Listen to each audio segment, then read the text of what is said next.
Okay, so if you picture David HaMelech and his general, Yoav. Yoav needed David. Without David, there's no inspiration and no purpose for maintaining nationhood, and certainly not for fighting a war to maintain nationhood. But without Yoav, it would be impossible to maintain the nation. David needed Yoav, and Yoav needed David. So ideally, there should be recognition of the huge contributions that are made by both.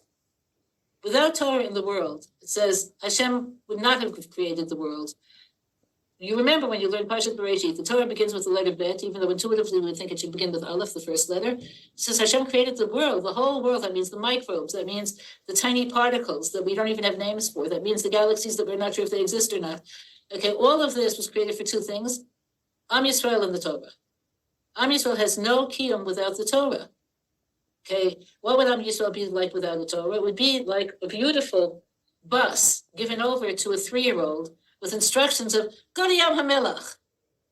Okay, the Torah is what the world is for. It's the blueprint. So when Yisrael can function with no one learning the Torah, that's the question today. Because of their education, the Chilonim don't understand the Torah has a function. It's like collecting butterflies or learning flute. It's not. It's nice if you like it, but why should I go to the army? But as you're right, there's also a lack of appreciation for the army in the Haredi set because David needed Yoav. And in fact, Rav Chaim Shmulevitz, before the Tzkiyas on Rosh Hashanah, told the boys in Mir that the soldiers of Israel are compared to the people who are known as the Kedoshei Lud, the holy men of Lud.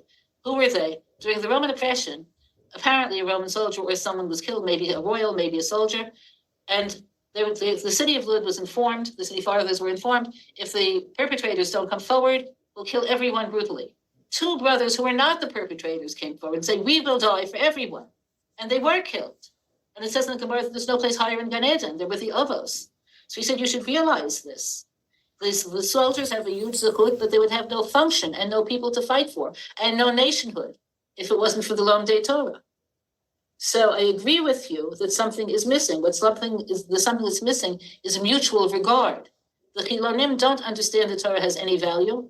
And the people in our communities, arguably defensively, don't realize the level of Mesiras Nefesh that comes from the Chiloni community when they send their sons and husbands to the